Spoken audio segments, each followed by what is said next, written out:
আসসালামু আলাইকুম, take mentor থেকে ইকরামুল ইসলাম। আবারও নতুন একটি ভিডিওতে আপনাদের সকলকে স্বাগতম। আজকে আমরা দেখব কিভাবে খুব সহজে কোনো প্রকার ঝামেলা ছাড়াই অনলাইনে জিডি করা যায়। অনেক সময় দেখা যায় যে আমাদের অনেক মূল্যবান জিনিসপত্র হারিয়ে গেছে বা চুরি হয়ে গেছে। এখন থানায় যেতে হবে, জিডি করতে হবে। এগুলোকে আমরা অনেক বেশি হ্যাসেল মনে করি, অনেক কষ্টের ব্যাপার মনে করি, যে অনেক ঝামেলা পোহাতে হবে। সেই ঝামেলা এড়িয়ে আমরা কিভাবে খুব সহজে অনলাইনে জিডি করতে পারি। তো চলুন কথা না বাড়িয়ে মূল ভিডিও শুরু করা যাক।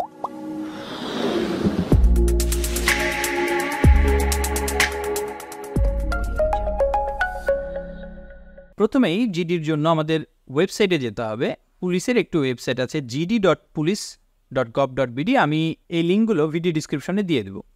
এই লিঙ্কে যখন আপনারা যাবেন তখন দেখা যাবে যে রেজিস্ট্রেশন নামে একটি অপশন আছে। প্রথমে জিডি করতে গেলে একটা রেজিস্ট্রেশন করে নিতে হবে। কিছুদিন আগে যে প্রসেসটা ছিল সেটা ব্রাউজার থেকে রেজিস্ট্রেশন করতে পারতাম, কিন্তু এই নতুন একটি আপডেট এসেছে, যে আপডেটটার কারণে আমাদের জিডির একটি অ্যাপস আছে, পুলিশের পক্ষ থেকে একটি অ্যাপস আছে। এই অ্যাপস ইনস্টল করে আমাদের রেজিস্ট্রেশন করতে হবে। রেজিস্ট্রেশন মানে একটা অ্যাকাউন্ট ক্রিয়েট করে নিতে হবে। এরপর আমরা কি করতে পারবো, এই ব্রাউজারে এসে বা অ্যাপস থেকেও জিডি করতে পারবো। দুইভাবেই করা যায়। তো আমি ব্রাউজার থেকে দেখাবো যাতে আপনাদের দেখতে এবং বুঝতে সুবিধা হয় এবং আমার বুঝাতে সুবিধা হয়। প্লে স্টোরে গিয়ে অনলাইন জিডি নামে একটি অ্যাপস সার্চ করেন, তাহলে এই অ্যাপসটা চলে আসবে। বাংলাদেশ পুলিশ যে প্রোভাইড করছে সেই অ্যাপসটি আমি ইনস্টল করে রেখেছি। আমি এটা জাস্ট ওপেন করছি। এখান থেকে নিবন্ধন নামে একটি অপশন আছে। আমরা যদি রেজিস্টার করে রাখতাম তাহলে কি করতাম, লগ ইনে ক্লিক করতাম। যেহেতু আমরা নিবন্ধন করব সেক্ষেত্রে এই নিবন্ধনে ক্লিক করলাম। নিবন্ধনে ক্লিক করলে আপনার জাতীয় পরিচয়পত্রের নাম্বারটি দিতে হবে এবং সাথে জন্ম সালটি দিতে হবে, যাতে জাতীয় পরিচয়পত্রটি ভেরিফাই করা যায় যে আমার সকল তথ্য সঠিক আছে কিনা। তো আমি জাতীয় পরিচয়পত্র নাম্বারটি এখানে দিচ্ছি, এরপর জন্ম সালটি দিয়ে দিচ্ছি তারিখ সহ। এরপর পরিচয়পত্রটি আমি কি করব, যাচাই ক্লিক করব। পরিচয়পত্রটি যখন যাচাই হয়ে যাবে, যদি আমার সকল তথ্য সঠিক থেকে থাকে তাহলে তথ্য সঠিক হলে এখানে ক্লিক করতে হবে। এরপর আমার একটি ছবি তুলে নিতে হবে। আমি এখান থেকে একটি ছবি তুলে নিচ্ছি। ছবিটি চলে এসেছে। আমার জাতীয় পরিচয়পত্র এবং আজকের আমার যে ইমেজটি সেটি এখানে দেখাচ্ছে।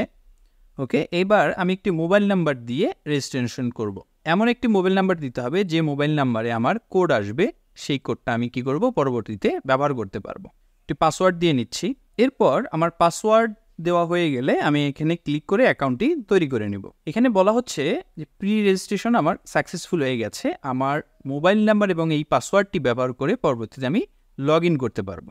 প্রথম ধাপে ছবি কমপ্লিট করার পর আমাকে লগ ইন করার অপশনটি দেওয়া হচ্ছে মোবাইলে।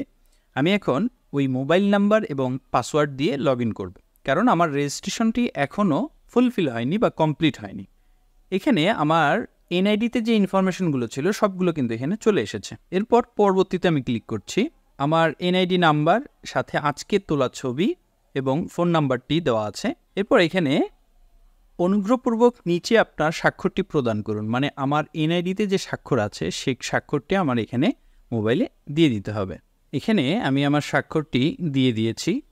ওকে, এরপর পরবর্তী অপশনটি আমি সিলেক্ট করলাম। মোবাইল নাম্বারটি এবং মোবাইলের অপারেটর কোডটি আমি দেখিয়ে দিচ্ছি যে কোন অপারেটর, এবং সাথে একটি ইমেল দিয়ে দিব যাতে আমার ইমেইলেও বিভিন্ন তথ্য বা জিডির যে তথ্যগুলো সেগুলো যেন আমি পেয়ে যাই। এরপর পরবর্তীতে আমি ক্লিক করছি। এখন আমার এই মোবাইলে একটি 6 ডিজিটের একটি কোড পাঠানো হয়েছে। আমি কোডটি এখানে বসিয়ে দিচ্ছি। আমার রেজিস্ট্রেশনটি কমপ্লিট হয়ে গেছে। ছিল আজকের ভিডিও।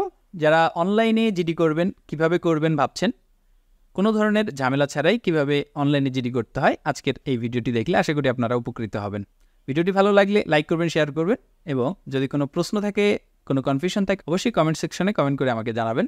ভালো থাকুন, সুস্থ থাকুন, দেখা হবে নতুন কোনো ভিডিওতে। আসসালামু আলাইকুম।